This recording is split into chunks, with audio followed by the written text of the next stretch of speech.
여러분, 나이가 들수록 점점 더 외로워진다고 느끼시나요? 혼자라고 느껴질 때 우리가 할 수 있는 건 무엇일까요? 외로움은 단순히 나이 탓이 아니라 우리가 새롭게 삶을 설계할 기회일 수 있습니다. 오늘은 노년기의 외로움과 이를 극복하는 방법에 대해 이야기해 보겠습니다. 끝까지 시청하시면 외로움을 새로운 에너지로 바꾸는 비결을 알게 되실 겁니다. 외로움, 왜 노년기에 더 깊어질까? 노년기에 접어들면 외로움을 느끼는 일이 많아집니다. 젊었을 때와 다르게 사회적 활동이 줄고 주변 사람들과의 관계도 자연스럽게 멀어지기 때문이죠. 이러한 외로움은 단순한 감정의 문제가 아닙니다. 신체적 건강에도 영향을 미치며 삶의 질을 떨어뜨릴 수 있습니다. 노년기의 외로움은 우리가 살아온 방식을 재정비할 기회를 제공합니다. 과거와의 연결이 끊어질수록 우리는 새로운 삶의 방식을 찾아야만 합니다. 이 외로움은 삶의 방향을 바꾸고 새로운 관계를 시작하는 기회가 될 수도 있습니다. 외로움은 단순히 부정적인 감정이 아니라 더 나은 삶을 위한 출발점일 수 있습니다. 특히 나이가 들수록 외로움은 우리의 감정과 기억을 돌아보게 만드는 거울 역할을 하기도 합니다. 이 과정에서 스스로의 가치를 재발견하는 기회를 만들 수 있습니다. 노년기에 외로움이 심해지는 이유 중 하나는 신체적 변화입니다. 노화로 인해 행복과 유대감을 느끼게 해주는 호르몬, 세로토닌과 옥시토신의 분비가 줄어듭니다. 또한 만성질환이나 신체적 제약으로 인해 활동량이 감소하면 자연스럽게 대인관계도 줄어듭니다. 뇌의 특정 부위는 사회적 연결을 담당하는데 이 부분의 활동 감소도 외로움을 증가시킵니다. 건강이 악화될수록 스스로를 돌보는 것도 어려워지고 외로움의 악순환에 빠지게 됩니다. 하지만 건강한 생활 습관과 적절한 치료로 신체적 한계를 극복할 수 있습니다. 운동은 신체를 강화할 뿐만 아니라 호르몬 균형을 되찾아줍니다. 신체적 건강은 곧 외로움을 줄이는 첫 번째 열쇠입니다. 뿐만 아니라 균형 잡힌 식단과 수면도 뇌 건강에 중요한 영향을 미칩니다. 작은 생활 습관 변화가 신체적 외로움을 크게 줄여줄 수 있습니다. 심리적 이유, 왜 마음이 더 외로워질까? 외로움은 신체적인 이유뿐만 아니라 심리적인 변화에서도 옵니다. 은퇴 후에는 사회적 역할이 줄어들면서 정체성 혼란이 찾아오곤 합니다. 내가 더 이상 쓸모 없어진 건 아닐까? 라는 생각이 외로움을 더욱 깊게 만듭니다. 또한 자녀가 독립하거나 배우자와의 관계가 소원해지면서 감정적 거리감이 생기기도 합니다. 이런 심리적 변화는 우리가 스스로를 부정적으로 바라보게 만들 수 있습니다. 이럴 때일수록 자신의 가치를 확인하고 긍정적인 마인드를 유지하려는 노력이 필요합니다. 심리적 방어 기제를 무너뜨리고 외부로 나아가는 작은 용기가 필요합니다. 우리의 내면을 단단하게 만들 때 외로움도 서서히 줄어들 것입니다. 심리적 변화에 적응하기 위해서는 자신을 격려하고 작은 성공을 경험해 보는 것이 중요합니다. 이런 과정은 외로움을 치유하는 데 큰 힘이 될 수 있습니다. 외로움은 자연스러운 감정이다. 중요한 것은 외로움이 자연스러운 감정이라는 사실을 받아들이는 것입니다. 결혼을 했어도 가족이 있어도 외로움을 느낄 수 있습니다. 외로움은 단순히 누군가와 함께 있지 않아서 느끼는 것이 아니라 마음의 연결 부족에서 오는 것이기 때문입니다. 모든 사람이 느끼는 감정이라는 점에서 외로움은 특별한 것이 아닙니다. 이 감정을 부정하지 말고 받아들이는 태도가 중요합니다. 외로움을 받아들이는 순간 우리는 스스로를 더 깊이 이해할 수 있게 됩니다. 외로움을 인정할 때 그 속에서 새로운 기회가 열립니다. 이것은 감정을 넘어 우리의 삶을 더 풍요롭게 만드는 첫걸음입니다. 외로움을 부끄러워하거나 회피하지 않고 이를 자연스러운 삶의 일부로 여기세요. 외로움 속에서도 삶의 가치를 찾아가는 법을 배울 수 있습니다. 외로움을 극복하려면 먼저 적극적으로 관계를 재구축하려는 노력이 필요합니다. 새로운 모임에 참여하거나 지역사회 봉사활동을 통해 사회적 네트워크를 확장해 보세요.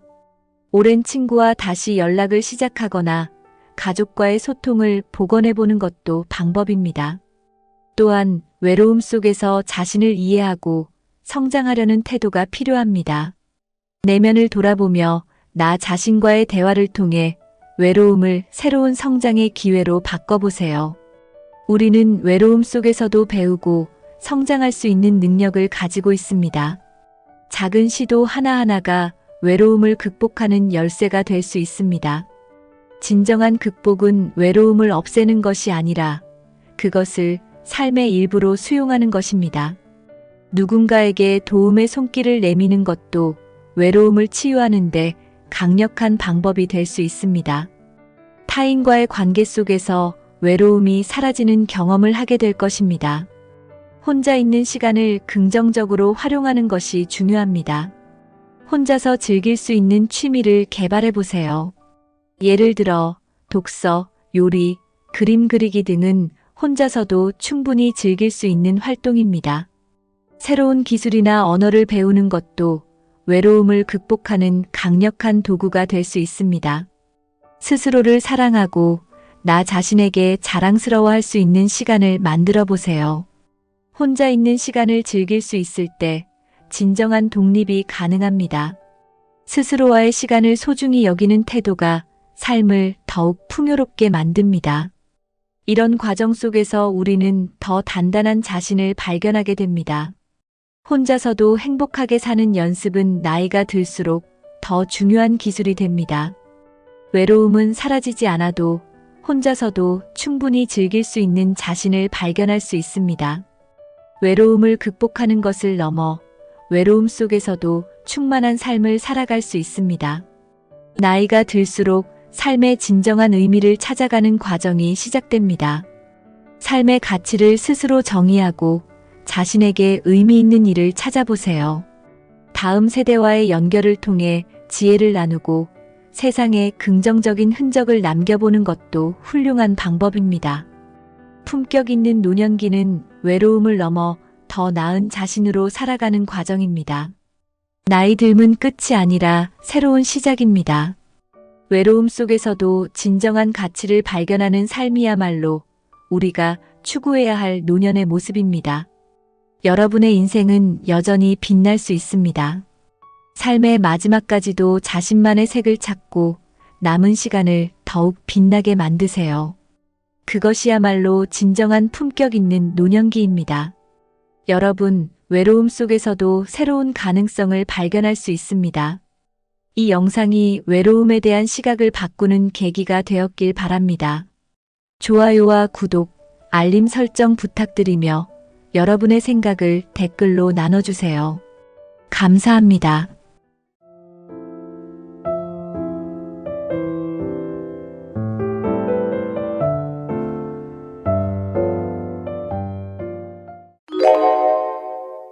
여러분, 부부가 나이 들어 가장 많이 싸우는 이유가 뭘까요? 돈 문제일까요? 건강 문제일까요? 자녀 문제일까요? 물론 이런 것도 원인이 될 수 있습니다. 하지만 생각보다 더 큰 이유가 있습니다. 바로 소일거리 부족입니다. 퇴직 후 하루 종일 집에서 마주하는 시간이 많아지면서 갈등이 생깁니다. 남편은 늘 집에 있고 아내는 혼자만의 시간이 사라져서 스트레스가 쌓입니다. 처음에는 사소한 말다툼이지만 시간이 지날수록 싸움이 잦아지고 깊어집니다. 오랜 시간 함께 살아온 부부도 결국 소일거리가 없으면 사이가 멀어질 수 있습니다. 누군가는 이렇게 말할 수도 있습니다. 우린 성격이 잘 맞으니까 괜찮아. 하지만 아무리 좋은 부부라도 매일 같은 공간에서 지내면 갈등이 생길 수 있습니다. 적당한 거리, 그리고 각자의 역할이 있어야 부부 사이가 원만해집니다. 노후에도 부부가 행복하려면 반드시 소일거리를 찾아야 합니다. 오늘은 부부가 노후에도 다투지 않고 사이좋게 지낼 수 있는 방법을 알려드리겠습니다. 부부가 함께할 수 있는 소일거리, 개인적으로 즐길 수 있는 활동까지 모두 준비했습니다. 지금부터 끝까지 함께해 주세요. 퇴직 후 가장 크게 달라지는 것은 집에서 보내는 시간이 많아진다는 것입니다. 직장에 다닐 때는 하루의 절반 이상을 밖에서 보내고 저녁에만 잠깐 만났습니다. 하지만 퇴직 후에는 하루 종일 같은 공간에서 생활하게 됩니다. 처음에는 좋을 수도 있습니다. 함께 식사도 하고 대화도 많이 나눌 수 있으니까요. 하지만 시간이 지나면 서로의 생활 패턴이 부딪히기 시작합니다. 남편은 편하게 쉬고 싶어 하지만 아내는 집안일이 늘어나서 부담을 느낍니다. 아내 입장에서는 왜 하루 종일 집에만 있는 거야? 라는 불만이 생깁니다. 반대로 남편은 퇴직했는데도 편히 쉴 수도 없네라는 생각을 하게 됩니다. 이렇게 서로의 기대치가 다르면 사소한 일로도 다투게 됩니다. 예를 들어 TV 채널 하나를 두고도 갈등이 생길 수 있습니다. 퇴직 후에는 부부가 마주하는 시간이 많아지는 만큼 개인적인 공간이 필요합니다. 서로의 시간을 존중해주지 않으면 작은 오해가 큰 싸움으로 번질 수 있습니다. 부부가 하루 종일 함께 있는 것보다 적당한 거리를 유지하는 것이 중요합니다. 이를 위해서는 각자 할 수 있는 일이 필요합니다. 소일거리가 있다면 서로에게 간섭할 시간도 줄어들고 대화도 더 풍성해질 수 있습니다. 함께하는 시간이 많아지면 예전에는 신경 쓰지 않던 것들이 거슬리기 시작합니다. 예를 들어 남편이 아무데나 벗어놓는 양말이 점점 신경 쓰이기 시작합니다. 아내가 주방을 정리하는 방식이 마음에 들지 않을 수도 있습니다. 예전에는 하루 몇 시간만 함께했기 때문에 이런 문제들이 크게 보이지 않았습니다. 하지만 하루 종일 함께 있다 보면 사소한 생활 습관이 불만으로 쌓입니다. 왜 그렇게 먹어? TV 소리 좀 줄여. 같은 작은 말이 다툼의 원인이 됩니다. 결국 이런 문제들은 상대방을 존중하지 않는다는 느낌을 주게 됩니다. 하지만 사실 이런 불만은 서로의 생활 방식이 다르기 때문에 생기는 것입니다. 서로의 차이를 인정하고 불만을 바로바로 대화로 풀어야 합니다. 그렇지 않으면 작은 오해가 쌓여 점점 관계를 멀어지게 합니다. 이 문제를 해결하는 가장 좋은 방법은 각자의 시간을 보내는 것입니다. 하루 종일 같은 공간에 있기보다 각자의 취미나 소일거리를 찾아야 합니다. 그래야 서로를 배려할 수 있는 여유가 생기고 사소한 일로 다투는 일이 줄어듭니다. 부부 관계는 강한 유대감도 중요하지만 적절한 거리두기도 필요합니다. 각자 시간을 보낼 수 있는 공간과 소일거리를 마련해 보세요. 부부 관계에서도 적당한 거리두기가 필요합니다. 너무 가까이 있으면 오히려 불편함이 생길 수 있습니다. 하루 종일 같은 공간에서 생활하면 숨이 막힌다는 느낌을 받을 수도 있습니다. 함께하는 시간이 많다고 해서 꼭 좋은 것은 아닙니다. 서로 각자의 시간이 있을 때 더 좋은 관계를 유지할 수 있습니다. 예를 들어 아침에는 각자의 시간을 보내고 저녁에 함께 시간을 보내는 것도 좋은 방법입니다. 한 공간에서 하루 종일 함께 있는 것보다 잠시 떨어져 있는 것이 오히려 관계를 좋게 만듭니다. 각자 좋아하는 활동을 하면서 시간을 보내면 다시 만났을 때 대화도 더 풍부해집니다. 너무 가까이 있으면 사소한 일도 불만으로 보일 수 있습니다. 하지만 적당한 거리를 유지하면 상대방의 좋은 점을 더 많이 보게 됩니다. 개인적인 취미나 소일거리를 가지면 자연스럽게 거리를 둘 수 있습니다. 부부가 하루 종일 붙어 있는 것이 아니라 각자의 역할을 찾는 것이 중요합니다. 그래야 서로의 공간을 존중하고 편안한 관계를 유지할 수 있습니다. 거리두기는 부부 관계를 지키는 중요한 요소 중 하나입니다. 서로가 편안한 생활을 하기 위해 적절한 균형을 맞춰보세요. 퇴직 후 가장 크게 변화하는 것은 사회적 역할이 사라진다는 점입니다. 직장에서는 책임이 있고 일정한 역할을 하면서 인정받았습니다. 하지만 퇴직 후에는 더 이상 누군가 필요로 하지 않는다는 느낌을 받을 수 있습니다.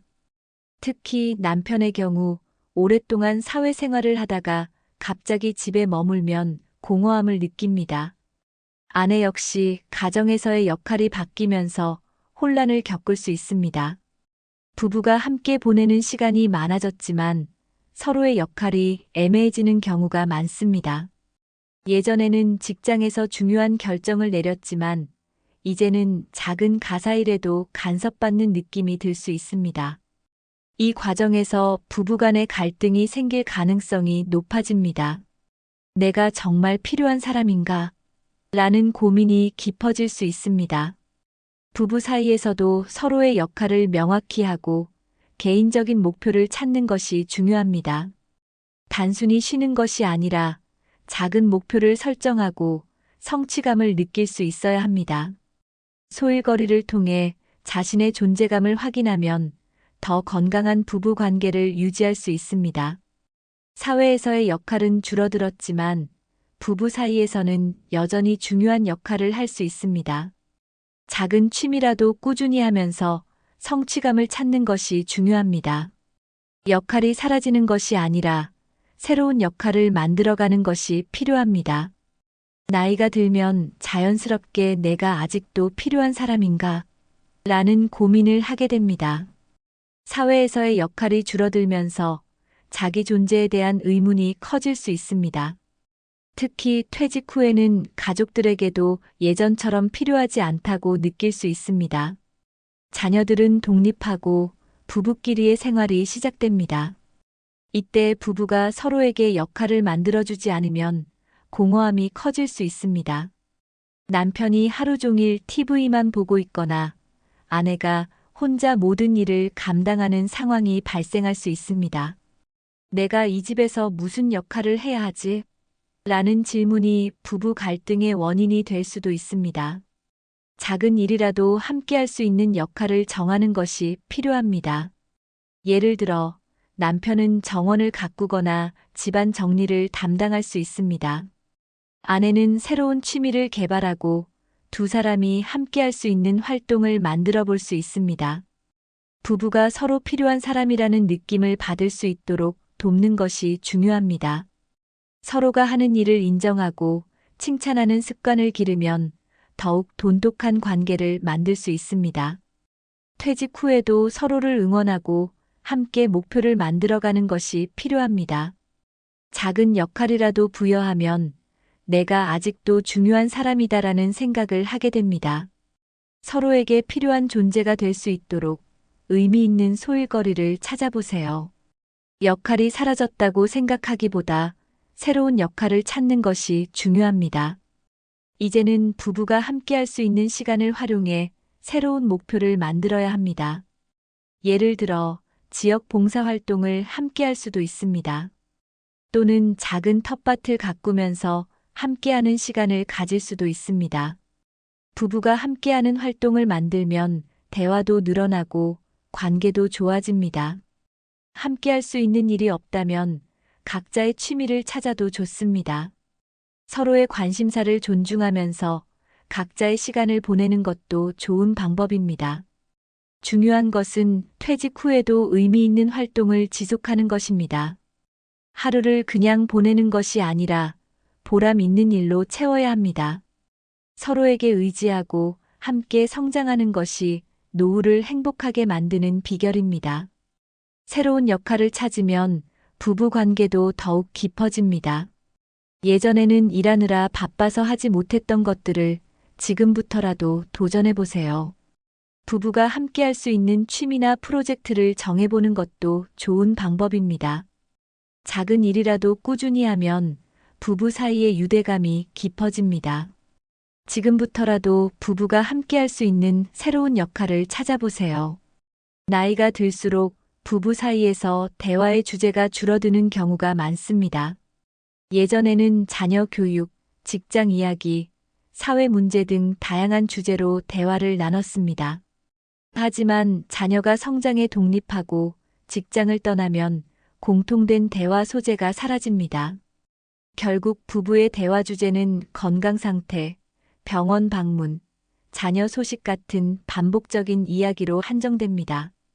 하루 종일 같은 공간에서 생활하다 보니 새로운 이야깃거리가 줄어듭니다. 처음에는 서로의 건강을 걱정하는 대화였지만 점점 잔소리로 변할 수도 있습니다. 병원 가봐야 하는 거 아니야? 이제 건강 생각해서 그만 먹어. 같은 말이 오히려 부담이 될 수 있습니다. 자녀 이야기 역시 반복되면 서로 피로감을 느낄 수 있습니다. 새로운 주제 없이 같은 이야기만 계속되면 대화 자체가 줄어들게 됩니다.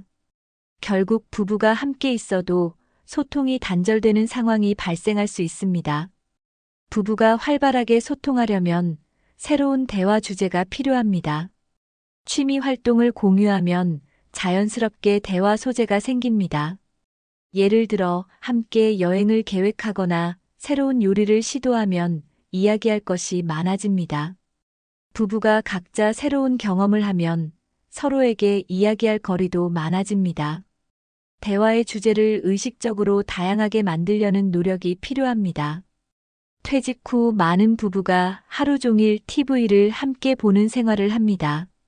TV를 보면서 시간을 보내는 것이 나쁘지는 않지만 문제는 대화 없이 각자 시청만 한다는 점입니다. 부부가 한 공간에 있지만 서로의 관심이 다르면 자연스럽게 대화가 줄어듭니다. 예를 들어 남편은 뉴스와 스포츠를 보고 아내는 드라마를 본다면 함께 공유할 시간이 없습니다. TV를 보면서도 서로의 의견을 나누거나 대화를 이어가는 것이 중요합니다. 프로그램을 함께 보고 의견을 나누는 것도 좋은 방법입니다. 이 장면에서 넌 어떻게 생각해? 같은 질문을 던지면서 자연스럽게 소통할 수 있습니다. 단순히 TV를 함께 보는 것이 아니라 대화를 위한 도구로 활용하는 것이 중요합니다. TV 이외에도 책을 함께 읽고 이야기하는 것도 좋은 방법입니다. 부부가 서로의 관심사에 대해 이해하려는 노력이 필요합니다.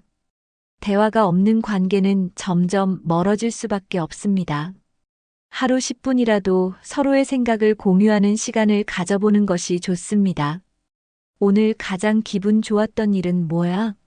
같은 간단한 질문도 대화를 늘리는데 도움이 됩니다. 작은 대화라도 꾸준히 이어가면 부부 관계가 더욱 돈독해질 수 있습니다.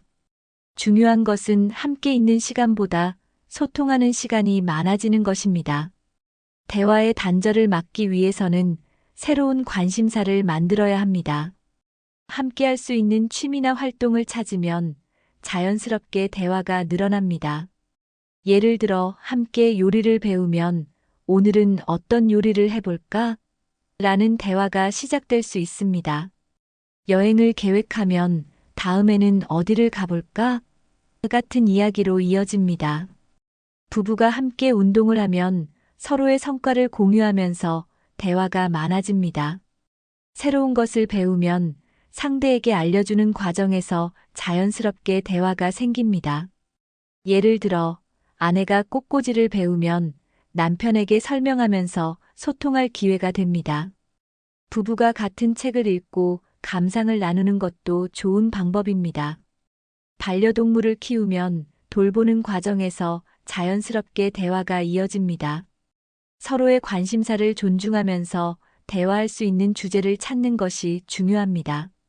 새로운 관심사는 부부 관계를 더욱 가깝게 만들어줍니다. 각자의 취미를 가지되 함께 즐길 수 있는 활동도 병행하는 것이 좋습니다. 주말마다 함께 할 수 있는 특별한 활동을 정해보는 것도 좋은 방법입니다. 중요한 것은 대화를 의식적으로 늘리려는 노력이 필요하다는 점입니다. 새로운 관심사를 하나씩 만들어가면서 부부 관계를 더욱 풍요롭게 만들어 보세요. 퇴직 후 가장 큰 변화 중 하나는 정기적인 소득이 사라진다는 점입니다. 직장에 다닐 때는 월급이 들어오지만 은퇴 후에는 일정한 수입이 없습니다. 국민연금이나 퇴직연금이 있더라도 생활비를 충당하기에 부족할 수 있습니다. 생활비가 빠듯해지면 자연스럽게 돈에 대한 불안감이 커집니다. 이 돈으로 평생을 살 수 있을까? 라는 고민이 머릿속에서 떠나지 않습니다. 경제적인 여유가 없으면 작은 소비에도 신경이 쓰이게 됩니다. 예를 들어 아내가 옷을 샀을 때 그거 꼭 필요해? 라는 불만이 나올 수 있습니다. 반대로 남편이 취미에 돈을 쓰면 아내가 그 돈 아끼면 안 돼? 라고 말할 수도 있습니다. 작은 지출 하나하나가 갈등의 원인이 될 수 있습니다. 부부가 함께 돈을 관리하는 방법을 정하는 것이 중요합니다. 생활비를 어떻게 쓸지 미리 계획하면 불필요한 다툼을 줄일 수 있습니다. 소일거리라도 만들어 일정한 수입을 유지하면 경제적 불안감을 줄일 수 있습니다. 경제적으로 안정되면 부부 관계도 더 편안해집니다. 돈을 아끼는 것도 중요하지만 필요한 곳에는 투자하는 지혜가 필요합니다. 부부가 함께 경제적인 목표를 설정하고 계획적으로 소비하는 것이 중요합니다. 퇴직 후 활동량이 줄어들면 몸이 점점 약해집니다. 직장에 다닐 때는 출퇴근만 해도 자연스럽게 운동이 되었지만 은퇴 후에는 움직일 일이 많지 않습니다. 집에서 TV만 보거나 가만히 있는 시간이 길어지면 근육량이 줄어들고 체력이 떨어집니다. 신체 활동이 줄어들면 혈액순환이 원활하지 않아 피로감을 쉽게 느낍니다. 또한 운동 부족은 비만, 고혈압, 당뇨 같은 성인병을 유발할 가능성을 높입니다. 몸이 무거워지고 쉽게 피로해지면 작은 일에도 짜증이 늘어납니다. 부부가 건강을 신경 쓰지 않으면 작은 문제에도 예민해지고 싸움이 잦아질 수 있습니다. 건강한 몸이 있어야 삶의 질도 올라가고 관계도 더 원만해집니다. 규칙적인 운동을 하면 기분이 좋아지고 스트레스도 자연스럽게 줄어듭니다. 운동은 신체 건강뿐만 아니라 정신 건강에도 긍정적인 영향을 줍니다. 가벼운 스트레칭이나 산책부터 시작해도 충분한 효과를 볼 수 있습니다. 건강 관리는 절대 뒤로 미뤄서는 안 되는 중요한 요소입니다. 부부가 함께 건강을 챙기는 습관을 들이면 관계도 더욱 돈독해집니다. 건강한 몸이 있어야 노후를 즐길 수 있다는 사실을 기억해야 합니다. 오늘부터라도 하루에 30분씩 가벼운 운동을 해보세요. 신체 활동이 부족하면 몸이 쉽게 피곤해지고 기분도 가라앉습니다. 운동을 하지 않으면 체력이 떨어지고 작은 일에도 힘들어집니다. 피로가 누적되면 감정 조절이 어려워지고 작은 일에도 짜증이 나기 쉽습니다. 부부가 운동을 하지 않으면 점점 서로의 생활 방식에 대한 불만이 생길 수 있습니다. 예를 들어 한 사람은 집안일을 하는데 다른 한 사람은 소파에만 누워 있으면 갈등이 생깁니다. 부부가 함께하는 운동은 건강뿐만 아니라 관계 개선에도 도움이 됩니다. 함께 걷기 운동을 하면서 대화를 하면 자연스럽게 스트레스가 해소됩니다. 부부가 같이 할 수 있는 운동을 찾으면 새로운 공통 관심사가 생깁니다. 부부 싸움의 원인은 사실 단순한 신체 피로에서 비롯될 수도 있습니다. 건강한 몸을 유지하면 짜증과 불만이 줄어들고 더 긍정적인 대화가 가능합니다. 운동을 통해 체력이 좋아지면 자연스럽게 활력이 넘치고 자신감도 생깁니다. 매일 일정한 시간에 운동하는 습관을 들이면 건강한 리듬을 만들 수 있습니다. 규칙적으로 운동하는 사람은 스트레스가 적고 더 행복한 감정을 느낍니다. 건강을 함께 관리하는 것이 부부의 행복을 지키는 중요한 방법입니다. 매일 가볍게라도 몸을 움직이는 습관을 만들어 보세요. 운동을 혼자 하는 것보다 부부가 함께하면 더 꾸준히 지속할 수 있습니다. 함께할 수 있는 취미로는 등산, 요가, 수영, 테니스 등이 있습니다. 가벼운 산책이나 아침 운동도 부부가 같이 하면 더 즐겁게 할 수 있습니다. 부부가 함께하는 운동은 건강뿐만 아니라 유대감을 강화하는 효과도 있습니다. 취미를 공유하면 자연스럽게 대화가 많아지고 소통이 원활해집니다. 건강한 취미는 새로운 사람을 만나고 사회 활동을 이어가는 데도 도움이 됩니다. 노후에도 적극적으로 활동하는 부부가 더 건강하고 행복하게 살아갑니다. 새로운 취미를 배우면서 함께 도전하는 과정 자체가 부부에게 큰 의미가 됩니다. 정기적으로 운동하는 습관을 들이면 노후에도 건강을 유지할 수 있습니다. 취미를 통해 몸과 마음이 건강해지면 자연스럽게 긍정적인 에너지가 생깁니다. 건강한 취미는 단순한 운동을 넘어 부부 관계를 더욱 돈독하게 만듭니다. 서로를 챙기면서 운동하면 건강도 지키고 정서적 안정도 얻을 수 있습니다. 부부가 함께할 수 있는 운동이나 취미를 찾아보는 것이 중요합니다. 지금부터라도 부부가 함께할 수 있는 건강한 취미를 시작해 보세요. 부부가 평생 함께하기 위해서는 서로의 역할이 필요합니다. 소일거리는 단순한 취미가 아니라 부부 관계를 건강하게 유지하는 중요한 요소입니다. 노후에 아무런 할 일이 없으면 부부가 서로 간섭하고 싸울 확률이 높아집니다. 하루 종일 집에만 있으면 상대방이 하는 작은 행동에도 신경이 쓰이게 됩니다. 하지만 각자의 소일거리가 있다면 자연스럽게 서로의 공간을 존중할 수 있습니다. 부부가 함께할 수 있는 소일거리를 정하면 관계도 더욱 원만해집니다. 부부가 공동으로 할 수 있는 작은 사업이나 활동을 찾아보는 것도 좋습니다. 예를 들어 텃밭을 가꾸거나 작은 공예 활동을 함께할 수도 있습니다. 서로가 역할을 가지고 있다면 생활이 더 활기차고 재미있어집니다. 소일거리는 일상에 활력을 불어넣는 중요한 요소가 됩니다. 서로를 간섭하지 않으면서도 자연스럽게 교감할 수 있는 활동을 찾아야 합니다. 소일거리가 있는 부부는 노후에도 더 행복하게 살아갑니다. 은퇴 후에도 바쁜 사람들은 부부 관계도 더 원만하게 유지됩니다. 소일거리를 찾는 것이 곧 노후를 준비하는 중요한 과정입니다. 지금부터라도 부부가 함께할 수 있는 소일거리를 찾아보세요. 오늘 이야기한 것처럼 부부가 나이 들어 싸우지 않으려면 소일거리가 꼭 필요합니다.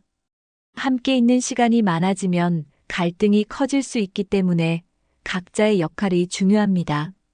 대화 주제를 늘리고 건강한 취미를 가지면 부부 관계가 더욱 돈독해집니다. 경제적인 부담을 줄이려면 작은 수익이라도 낼 수 있는 활동을 찾아보는 것도 좋습니다. 건강 관리를 함께 하면서 노후를 더욱 행복하게 만들어 가야 합니다. 소일거리를 찾으면 부부가 서로를 더 존중하고 배려할 수 있습니다. 여러분은 배우자와 어떤 활동을 함께하고 계신가요? 퇴직 후 부부가 함께할 수 있는 좋은 소일거리, 여러분의 생각은 무엇인가요? 오늘 영상에서 가장 공감된 내용은 무엇인가요? 댓글로 여러분의 생각을 나눠주세요.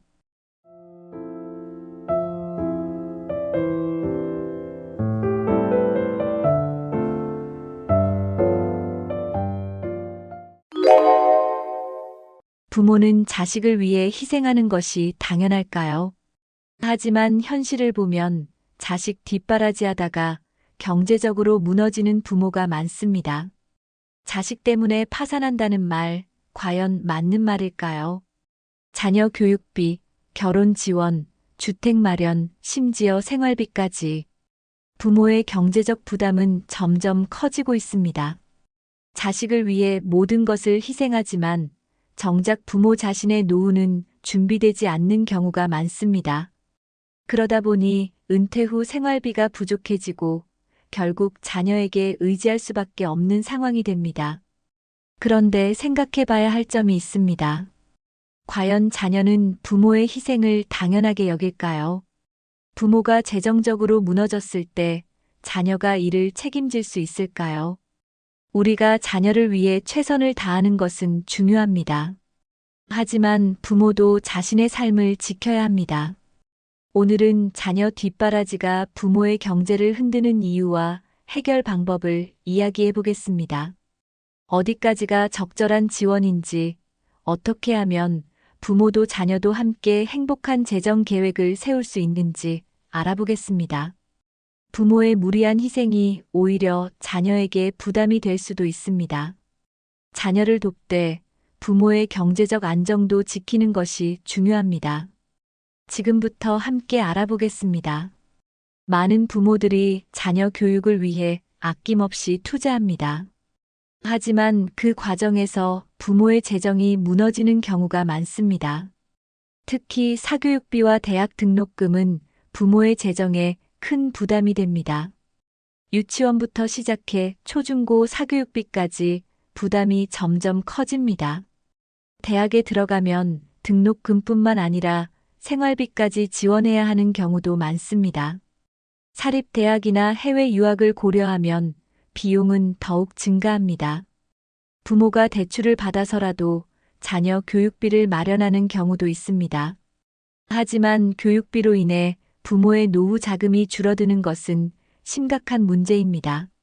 무리한 교육비 부담은 부모뿐만 아니라 가족 전체의 재정을 어렵게 만들 수 있습니다. 교육은 중요하지만 무조건적인 지원이 최선은 아닙니다. 자녀가 스스로 학비를 마련하는 방법도 고려할 수 있습니다. 장학금 제도나 대출, 아르바이트 등을 활용하는 것도 하나의 방법입니다. 부모는 자녀에게 재정 교육을 함께 시켜야 합니다. 무조건적인 지원이 아니라 자녀가 경제 개념을 가질 수 있도록 돕는 것이 중요합니다. 교육비 지출은 계획적으로 해야 부모도 자녀도 경제적으로 안정될 수 있습니다. 많은 부모들이 자녀의 미래를 위해 최상의 교육을 제공하고 싶어 합니다. 하지만 명문대 입학이나 해외 유학은 엄청난 비용이 들어갑니다. 등록금뿐만 아니라 기숙사비, 생활비, 교통비까지 감당해야 합니다. 부모가 모든 비용을 책임지려 하면 결국 경제적 부담이 커집니다. 해외 유학을 다녀온다고 해서 반드시 성공하는 것도 아닙니다.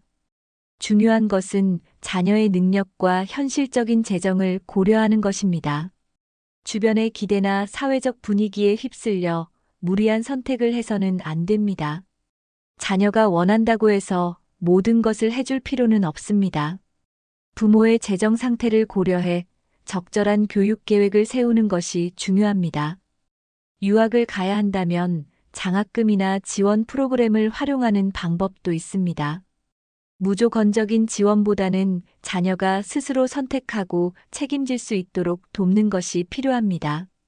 부모가 재정적으로 무너지면 결국 자녀에게도 부담이 갑니다. 자녀 교육과 부모의 경제적 안정을 동시에 고려해야 합니다. 무리한 교육비 부담은 결국 가족 전체를 힘들게 만들 수 있습니다. 현실적인 재정 계획을 세우고 자녀와 충분히 상의하는 것이 중요합니다. 교육비를 지출하기 전에 부모의 재정을 먼저 점검해야 합니다. 자녀 교육비와 부모의 노후 자금을 균형 있게 배분해야 합니다. 무조건 사교육을 시키는 것이 아니라 효과적인 교육 방법을 찾아야 합니다. 공교육을 최대한 활용하고 불필요한 사교육 지출을 줄이는 것이 중요합니다.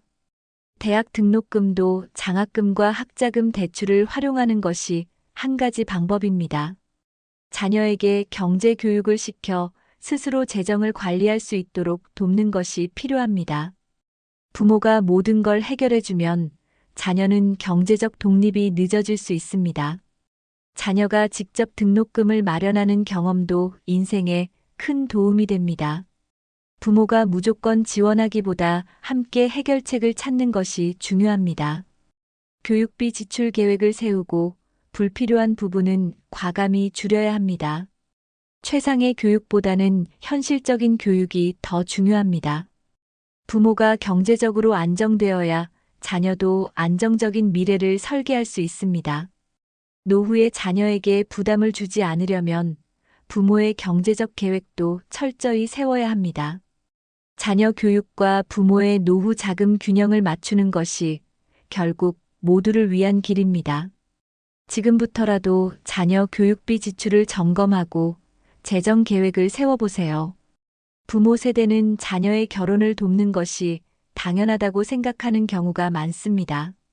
하지만 요즘은 결혼 비용이 과거보다 훨씬 커졌습니다. 결혼식 비용, 예물, 예단, 신혼여행까지 부모가 부담하는 경우가 많습니다. 특히 신혼집 마련 비용은 부모에게 가장 큰 경제적 부담이 됩니다. 아파트 가격이 높아지면서 자녀가 직접 집을 마련하기 어려운 현실입니다. 부모가 전세금을 지원하거나 아예 집을 사주는 경우도 많습니다. 하지만 부모가 무리해서 자녀의 신혼집을 마련해주면 노후 자금이 줄어들 수 있습니다. 일부 부모는 대출을 받아서라도 자녀에게 집을 마련해 주려고 합니다. 하지만 부모가 빚을 지는 것은 자녀에게도 좋은 영향을 주지 않습니다. 오히려 자녀가 경제적으로 독립할 기회를 빼앗을 수도 있습니다. 신혼집 마련은 부모의 재정 상태를 고려해 현실적으로 접근해야 합니다. 부모가 부담하는 것이 아니라 자녀가 경제적으로 독립할 수 있도록 돕는 것이 중요합니다. 부모가 무리해서 지원하는 것이 반드시 자녀에게 좋은 것은 아닙니다. 자녀에게 경제적 책임감을 심어주는 것도 부모의 역할입니다. 결혼 자금 지원은 부모의 재정 여건을 고려해 신중하게 결정해야 합니다. 많은 자녀들이 부모의 결혼 자금 지원을 당연하게 여깁니다. 특히 집값이 높은 지역에서는 부모의 지원 없이 신혼집을 마련하기 어렵습니다. 자녀 입장에서는 부모가 경제적으로 도와주는 것이 당연하다고 생각할 수도 있습니다. 하지만 부모의 입장에서는 자신의 노후를 희생하면서까지 지원해야 하는지 고민이 됩니다. 일부 자녀들은 부모의 도움을 받지 않으면 결혼이 어렵다고 생각합니다. 하지만 결혼은 부모가 아니라 본인의 선택이고 책임이 따르는 일입니다. 부모가 무리해서 지원하면 자녀는 경제적 독립을 더 늦출 수 있습니다. 부모가 도와주는 것이 당연하다는 인식을 바꿀 필요가 있습니다. 부모와 자녀가 솔직하게 대화하면서 현실적인 해결책을 찾아야 합니다. 부모가 재정적으로 어려운 상황이라면 자녀도 이를 이해해야 합니다. 부모가 빚을 내서라도 지원하는 것은 바람직하지 않습니다. 자녀가 스스로 결혼 비용을 마련하는 것이 경제적 독립을 위한 중요한 과정이 될 수 있습니다. 부모는 자녀가 경제적으로 자립할 수 있도록 도와주는 것이 더 중요합니다. 결혼 자금을 지원하기 전에 부모 자신의 재정 상태를 먼저 점검해야 합니다. 자녀 세대와 부모 세대 간의 경제 인식을 조율하는 것이 필요합니다. 부모는 자녀의 행복을 위해 지원을 아끼지 않으려 합니다. 하지만 부모 자신의 경제적 한계를 고려하지 않고 지원하면 나중에 큰 문제가 될 수 있습니다. 노후에 필요한 생활비까지 줄여가면서 자녀를 지원하는 것은 위험한 선택입니다. 부모가 경제적으로 어려워지면 결국 자녀에게 부담이 돌아갈 수 있습니다. 자녀에게 도움을 주고 싶다면 부모가 감당할 수 있는 범위 내에서 해야 합니다. 무조건적인 지원이 아니라 부모의 재정 상태를 감안한 계획이 필요합니다. 자녀도 부모의 재정 상황을 이해하고 무리한 요구를 하지 않아야 합니다. 결혼은 개인의 선택이며 부모가 반드시 지원해야 하는 의무는 아닙니다. 부모가 경제적으로 어려워진다면 자녀도 결국 도움을 줄 수 없게 됩니다. 부모는 자녀를 위해서라도 자신의 경제적 안정을 지켜야 합니다. 경제적으로 어려운 상황에서 결혼을 강행하는 것보다 현실적인 계획이 더 중요합니다. 자녀와 충분한 대화를 통해 결혼 자금 계획을 조율하는 것이 필요합니다. 부모도 경제적으로 여유가 있을 때 지원해야 부담이 없습니다. 부모의 무리한 희생이 오히려 자녀의 독립을 방해할 수 있음을 명심해야 합니다.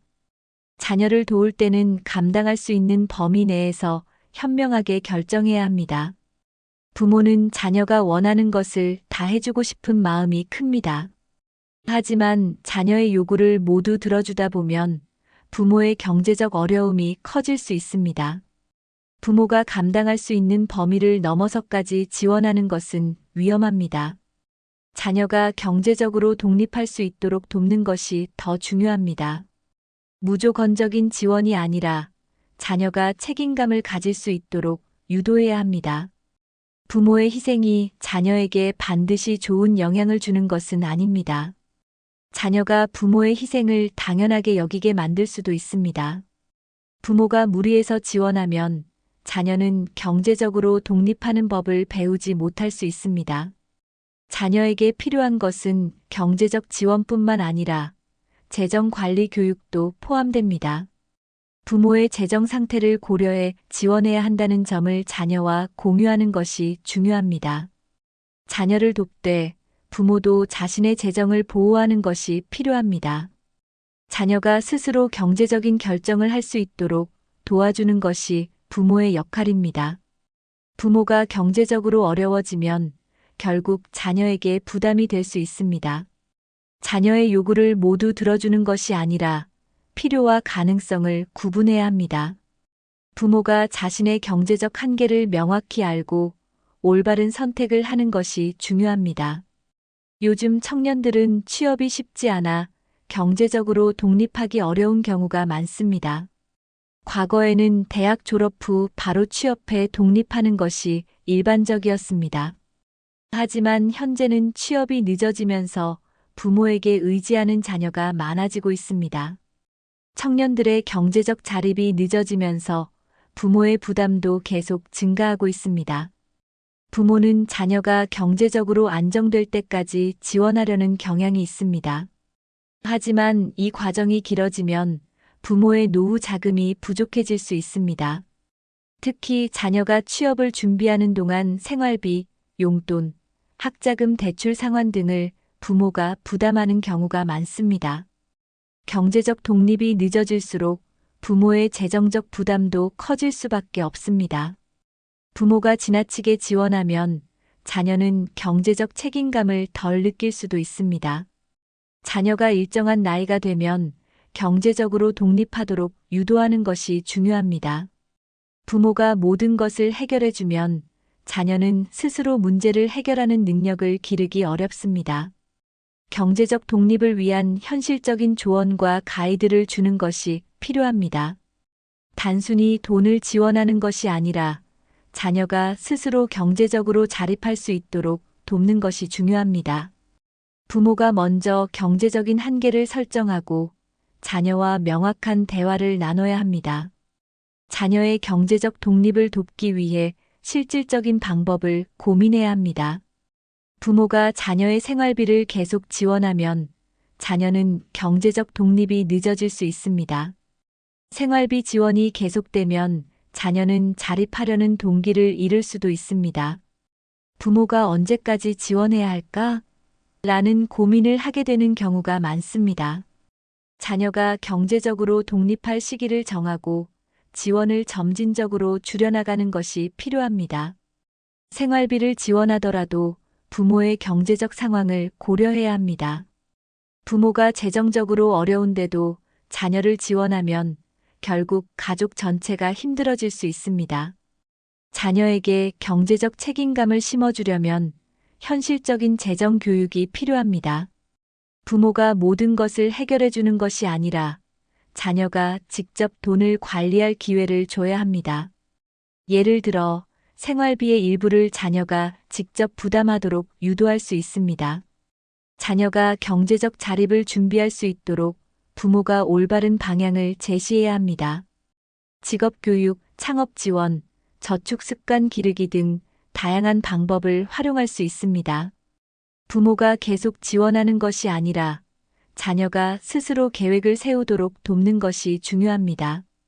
부모가 재정적으로 어려워지면 결국 자녀도 경제적 부담을 떠안게 됩니다. 자녀의 경제적 독립이 늦어질수록 부모의 노후 준비도 어려워집니다. 자녀가 빨리 경제적으로 독립할 수 있도록 현실적인 조언과 가이드를 제공해야 합니다. 자녀가 경제적으로 독립할 수 있도록 실질적인 도움을 주는 것이 중요합니다. 가장 먼저 필요한 것은 자녀에게 올바른 경제 개념을 가르치는 것입니다. 자녀가 예산을 세우고 지출을 관리하는 방법을 배우도록 도와야 합니다. 자녀가 스스로 돈을 관리할 수 있도록 소득과 지출을 기록하는 습관을 길러주는 것이 중요합니다. 부모가 직접 돈을 주기보다 자녀가 경제적으로 자립할 수 있도록 조언하는 것이 더 효과적입니다. 아르바이트나 인턴 경험을 통해 자녀가 실질적인 경제 활동을 할 수 있도록 도와야 합니다. 부모가 경제적으로 독립하는 모습을 보이면 자녀도 자연스럽게 경제적 독립을 배우게 됩니다. 경제적 독립의 중요성을 알려주고 자녀가 직접 경험할 기회를 주는 것이 필요합니다. 자녀가 일정한 나이가 되면 경제적 지원을 줄이고 자립하도록 유도해야 합니다. 자녀와 재정 계획을 함께 세우면서 현실적인 목표를 설정하는 것이 중요합니다. 자녀가 독립할 수 있도록 단계적으로 지원을 조절하는 것이 필요합니다. 자녀가 스스로 재정적인 결정을 내릴 수 있도록 책임감을 심어줘야 합니다. 부모가 자녀를 돕되 경제적 자립을 위한 계획을 세울 수 있도록 방향을 제시해야 합니다. 부모의 도움 없이 자녀가 독립할 수 있도록 장기적인 계획을 세워야 합니다. 자녀의 경제적 독립은 부모의 노후 안정에도 큰 영향을 미친다는 점을 명심해야 합니다.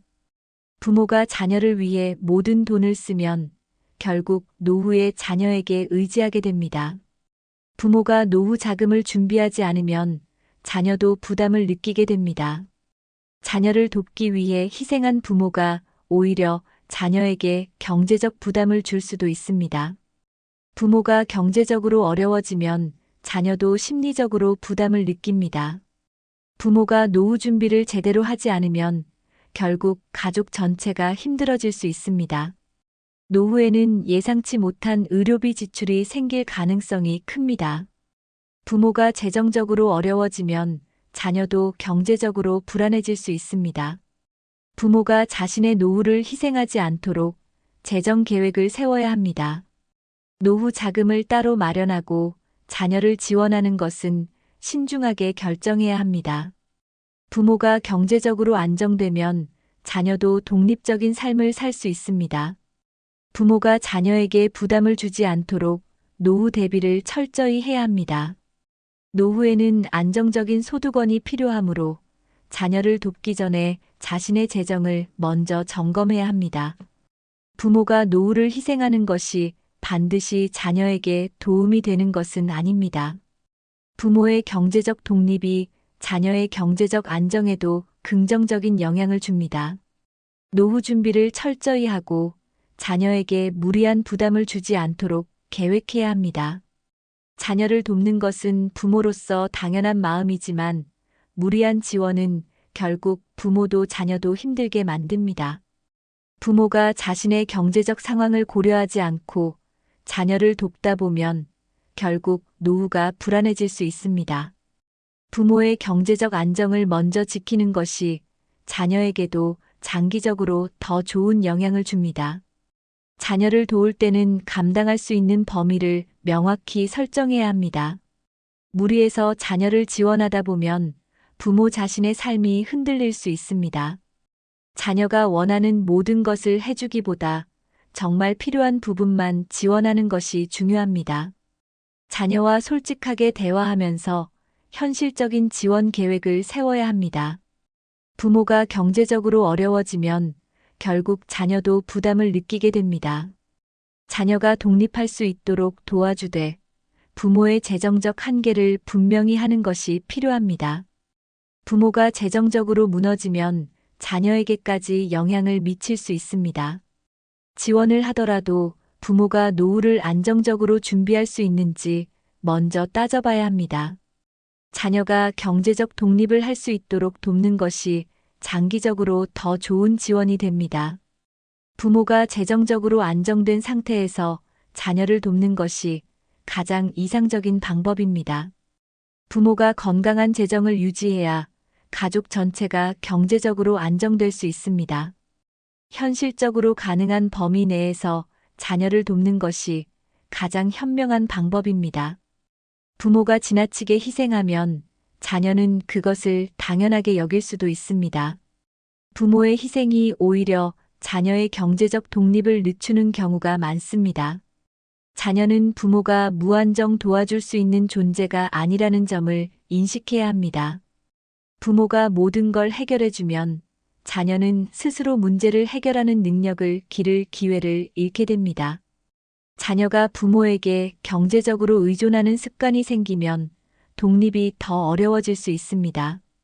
부모가 지원하는 것이 당연한 것이 아니라 부모의 선택이라는 점을 자녀도 알아야 합니다. 자녀가 경제적으로 자립할 수 있도록 부모가 방향을 잘 잡아줘야 합니다. 부모의 희생이 오히려 자녀의 책임감을 약화시키는 경우도 있습니다. 부모가 경제적으로 힘들어지면 결국 자녀도 장기적으로 부담을 느끼게 됩니다. 자녀가 자신의 미래를 책임질 수 있도록 도와주는 것이 부모의 역할입니다. 경제적 독립을 위한 교육을 자녀에게 시키는 것도 매우 중요합니다. 자녀가 경제적 책임을 인식할 수 있도록 부모가 적절한 조언을 해줘야 합니다. 부모의 희생이 당연한 것이 아니라는 점을 자녀가 이해하도록 해야 합니다. 자녀가 경제적 자립을 준비할 수 있도록 실질적인 가이드라인을 제시해야 합니다. 부모가 경제적으로 건강해야 자녀도 장기적으로 더 안정적인 삶을 살 수 있습니다. 부모가 경제적으로 안정되어야 자녀도 심리적으로 안정될 수 있습니다. 노후를 준비하지 않은 부모는 결국 자녀에게 부담을 줄 수밖에 없습니다. 부모가 재정적으로 무너지면 자녀가 부모를 부양해야 하는 상황이 올 수도 있습니다. 경제적 독립은 부모뿐만 아니라 자녀에게도 중요한 문제입니다. 부모가 재정적으로 안정되면 자녀도 자신의 삶을 더 적극적으로 설계할 수 있습니다. 부모가 노후를 대비하지 않으면 결국 자녀에게 의지할 수밖에 없습니다. 자녀를 돕는 것이 부모의 의무가 아니라 선택이라는 점을 인식해야 합니다. 자녀가 부모의 희생을 강요하는 것은 건강한 가족 관계가 아닙니다. 부모가 자신을 먼저 챙기는 것이 자녀에게도 더 좋은 영향을 줍니다. 노후 준비를 철저히 하고 자녀 지원은 여유가 있을 때 하는 것이 좋습니다. 부모가 자신의 재정을 지키는 것이야말로 가장 큰 자녀 지원이 될 수 있습니다. 부모가 안정적인 삶을 살면 자녀도 경제적으로 더 독립적인 삶을 살 수 있습니다. 부모가 건강한 재정을 유지해야 자녀도 장기적으로 경제적 부담을 덜 느낍니다. 노후에 자녀에게 의지하지 않으려면 지금부터라도 재정 관리를 철저히 해야 합니다. 부모가 자신의 미래를 위해 재정을 지키는 것이 결국 가족 전체의 행복을 위한 길입니다. 오늘 이야기한 것처럼 자녀를 돕는 것은 중요하지만 부모 자신의 재정도 반드시 고려해야 합니다. 무리한 지원은 결국 부모도 자녀도 힘들게 만들 수 있습니다. 자녀가 경제적으로 독립할 수 있도록 돕는 것이 장기적으로 가장 좋은 지원입니다. 부모가 노후 준비를 철저히 해야 자녀에게 부담을 주지 않을 수 있습니다. 자녀도 부모의 지원을 당연하게 여기지 않도록 건강한 경제 개념을 배워야 합니다. 부모가 무리한 희생을 하면 결국 자녀에게도 부담이 될 수 있습니다. 자녀를 돕되 부모의 재정을 먼저 지키는 것이 중요합니다. 부모가 경제적으로 안정된 상태에서 자녀를 지원하는 것이 가장 이상적인 방법입니다. 자녀가 부모의 희생을 강요하는 것이 아니라 경제적 독립을 준비할 수 있도록 도와야 합니다. 여러분은 자녀 지원에 대해 어떻게 생각하시나요? 자녀를 돕되 부모의 경제적 안정도 고려해야 한다는 점, 어떻게 하면 균형을 맞출 수 있을까요? 오늘 영상에서 가장 공감된 부분은 무엇인가요? 댓글로 여러분의 생각을 남겨주세요. 혹시 주변에 자녀 뒷바라지로 경제적 어려움을 겪는 분이 있다면 이 영상을 공유해주세요. 이 영상이 도움이 되셨다면 좋아요와 구독을 눌러주세요.